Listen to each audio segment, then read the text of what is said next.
So as you begin the season, what you're going to have to find out is this. If they are not really competitive, if that's the nature of your child and they're kind of passive, be ready for that when they go out there. Now, some kids are more aggressive than others, or more assertive, as they like to say these days. But you have to understand, as they go out there, their nature is who they are, and that's their makeup. So you can't expect them to go out and just run everybody over if that's not what they do at home. What I would recommend is, rather than putting them directly into a league and then having them have no training whatsoever, like I did, I would say get them in a camp or a clinic. Get them some fundamental instructions so they learn how to pass the basketball, how to shoot the ball, maybe the terms of the game, things like that. If they learn those fundamentals first, they'll have a lot more success as they get out into the season. The third thing we want to talk about is their equipment. You don't have to go out there and buy brand new Nike shoes or the highest level equipment, particularly if they're just starting out. But you do have to get them some basic fundamental equipment so that they feel comfortable out there. One thing I talk about, whether you're talking about baseball, is a glove. I see parents that go buy a brand new baseball glove, it's hard as a brick, and then they put their kid out there and say, okay, let's go play. Well, the problem is the ball is going to bounce off that glove, so you got to work it in.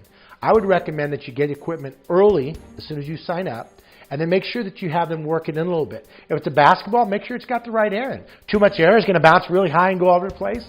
Too little air is going to be flat and be hard for them to dribble.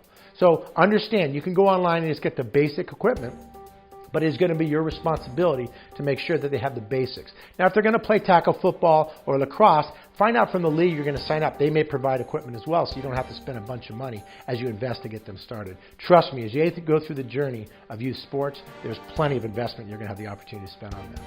Discuss the plan with your kids is the next topic we want to talk about a little here. We want to make sure that they understand what they're getting themselves into. Now, when you start out and say, okay, we're going to go play Little League Baseball, or we're going to play softball, or we're going to try basketball, or whatever your chosen sport may be for them, I really would discuss with them and help them to understand what the entire game plan is. Now, you're not going to be able to talk about the end result, but I think you are going to have to talk a little bit about, hey, that means you're going to have to practice a couple days a week. You're going to have to put your time and energy in, and you're going to have to be present. That also means you're going to have to commit to that and make sure that this is what we want to do as a family together. And then the last thing we want to talk about in terms of preparing your child is make sure they understand the boundaries and the terms, understanding the language of the game. Now, if you don't have it, go online, Google it, whatever it is, and get the terms so they understand what direction to run if they're going to first base. Because the more comfortable they are understanding where to run, where to be, where's left field, where is the free throw line, whatever their chosen sport will be, the more comfortable they're going to be and the more confident they're going to be as they continue down this journey of youth sports.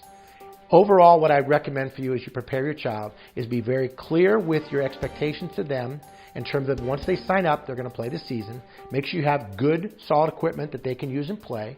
And make sure you discuss with them the fundamentals of the game so they can go out there and play and have fun.